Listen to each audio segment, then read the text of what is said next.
नमस्कार विद्यार्थियों, स्वागत है आपका श्री राम ऑनलाइन क्लासेस में। मैं हूं नवीन कुमार और बात करते हैं मैथ के लिए। क्लास 11 में लास्ट लेक्चर तक 1.3 आपका पूरा हो गया था। मैंने बात की थी आपसे समुच्चय की, उप समुच्चय की। अब उसी कड़ी में अपने आगे चलेंगे। देखिए, अब जो पढ़ने वाले हैं अपने पास नेक्स्ट टॉपिक तो है वेन आरेख। लेकिन उस वेन आरेख से पहले कुछ ऑपरेशन है, कुछ संक्रियाएं हैं जिनकी बात करना बहुत ही ज्यादा आवश्यक है आपके लिए। देखिए, ये लिखी हुई है संघ। सबसे पहला क्या आता है? संघ। क्या आता है? संघ बोल देते हैं इसको, सम्मिलन बोल देते हैं इसको, यूनियन बोल देते हैं। और अपने यूनियन ही बोलेंगे, अपने यूनियन ही बोलेंगे इसको, क्योंकि ये वर्ड जो है बहुत जल्दी याद रह जाता है। और क्या मतलब है इसका, ये देखिए। देखो एग्जाम्पल देखो, हर चीज का मैं आपको एग्जाम्पल बताऊंगा। माना ए कोई आपके पास सेट है, सेट में एलिमेंट आ गया 1 2 3 4, डी आ गया 4 5 7 9 10 12 आ गया ये। अब आप देखिए इसके अंदर अब मैं लगाने वाला हूं यूनियन, यानी कि ए यूनियन बी। यही यू मैंने एक बार लिखा था यूनिवर्सल में। मैंने पिछले वीडियो में बताया था सार्वत्रिक समुच्चय, यूनिवर्सल बोलते हैं। ये एक अलग बात है। यूनिवर्सल का मतलब ये हो गया कि आपके पास ए और बी और सी कोई सेट है, 2 3, उन सबसे बड़ा एक सार्वत्रिक समुच्चय आ गया, तो उसको बोलते हैं यूनिवर्सल। यूनिवर्सल सेट बोलते हैं उसको। अपने बात कर रहे हैं अब यूनियन की। यूनियन मतलब दो का यूनियन। यूनियन आपने पढ़ा होगा, यूनियन स्ट्रेंथ, है ना। यूनियन में क्या है? ताकत होती है। तो अब यूनियन का मतलब क्या हो जाएगा? संघ, सम्मिलित कर लेना। क्या कर लेना? सम्मिलित कर लेना। कैसे? देखिए, अब मैं यहां पर लिखूंगा ए को। ए क्या है? 1 2 3 4 5। यू लगा दिया। बी का मतलब है 4 5 7 9 10 और 12। अब इसका आंसर क्या है? आप लिखेंगे A union B is equal क्या आ गया? देखिए 1। दोनों में जो चीजें हैं सब कुछ ले लो आप। 1 यहां पर है, यहां पर नहीं है, क्योंकि 1 तो लेंगे अपने। 1 आ गया, 2 आ जाएगा, 3 आ जाएगा, 4 आ जाएगा। यानी कि ए और बी का यूनियन का मतलब है ए बी के सभी एलिमेंट उसके अंदर आ जाएं, तो क्या हो जाएगा? वो उसका यूनियन हो जाएगा। इस बात को मुझे लगता है आपको समझ में आ गया होगा। देखिए 1 2 3 4 5 था, यहाँ पे मैंने लिख दिया। अब इसमें क्या है? 4, तो यहाँ मैं क्या लिखूंगा? 4। लेकिन मैंने आपको एक बात बताई थी कि समुच्चय में कभी भी डबल एलिमेंट नहीं आता। कोई चीज डबल नहीं आती। मान लो अगर ए आ रहा है ना, तो वो एक बार ही आएगा। इसका एग्जांपल मैंने लिखवाया था स्कूल। स्कूल का मैं जितने भी शब्द है उनका मैं सेट लिखता हूं, तो मैं क्या लिखूंगा? SCHOL। ये नहीं डबल ओ है तो डबल आएंगे, डबल नहीं आएगा, सिंगल ही आएगा।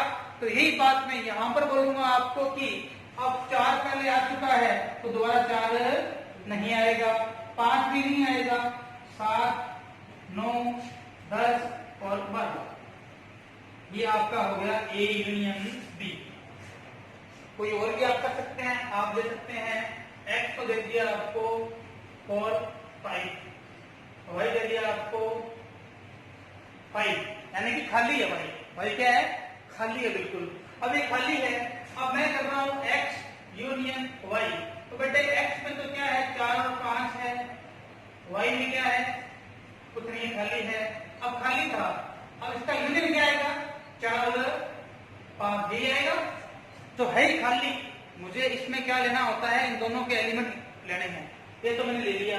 अब ये तो है ही खाली, इससे क्या लेंगे? जिसके बाद कुछ ही नहीं है उससे कुछ मांगते हैं क्या? उससे नहीं मांगते, तो यहाँ पे नहीं मांगेंगे अपने। समझ में आया होगा। अब देखिए आगे यूनियन हो गया, इसको नोट कर लीजिए यूनियन को। अब इसके बाद में है सर्वनिष्ठ। क्या है? सर्वनिष्ठ। नेक्स्ट आपका क्या है? सर्वनिष्ठ, इसको भी अपने करते हैं। देखिए अब अपना नेक्स्ट जो है वो है सर्वनिष्ठ। क्या है?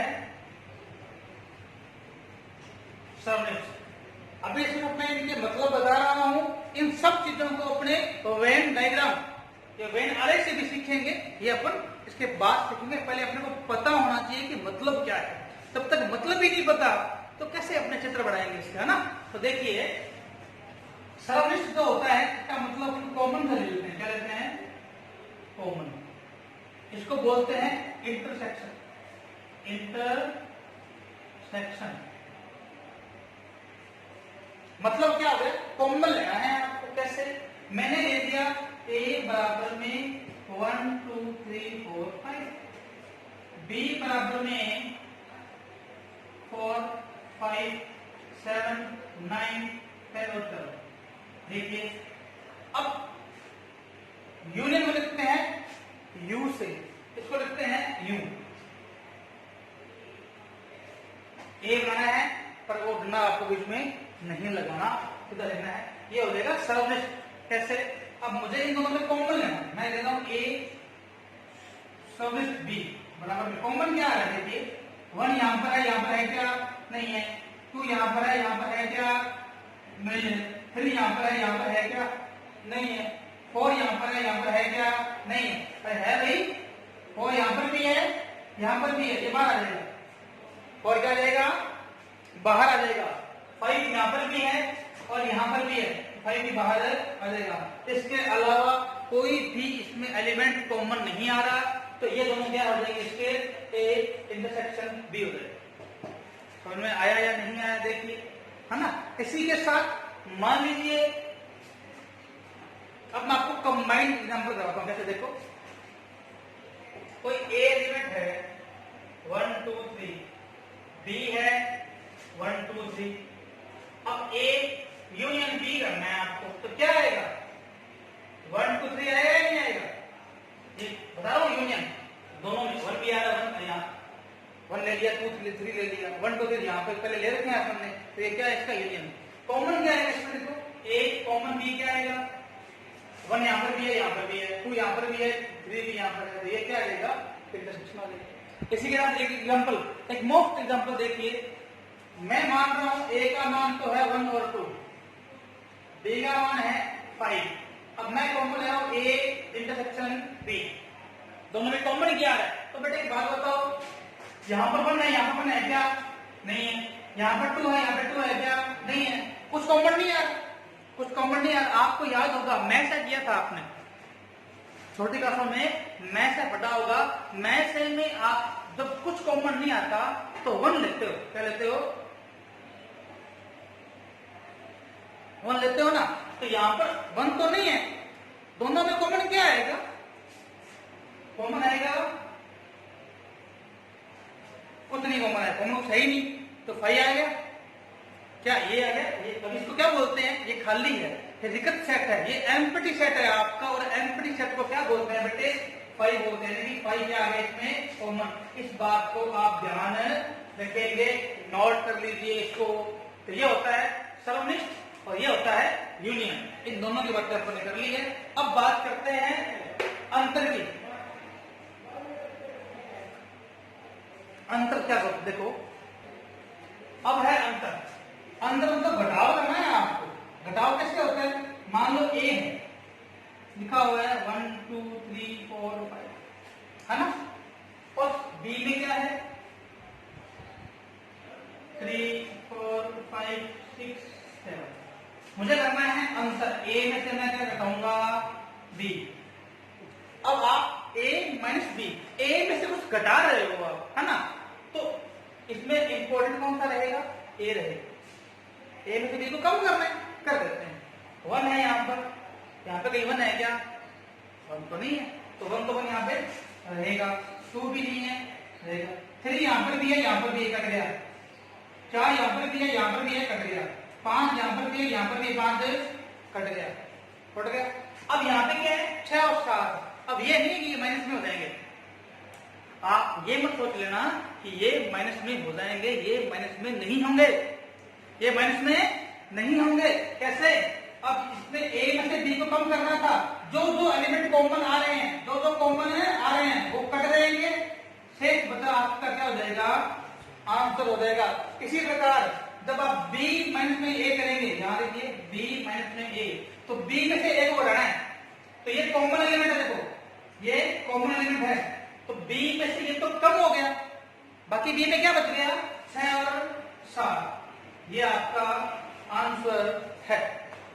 समझ में आया या नहीं आया बताइए, आप कमेंट में बता सकते हैं, कुछ भी डाउट हो तो। ये आपका b माइनस में हो गया, सिंपल है ना, जिसमें से जो घटा रहे हो ना, तो कॉमन है वो घट जाएगा, बाकी शेष को वैसा का वैसा यहाँ पे बच जाएगा, बस ये करना है।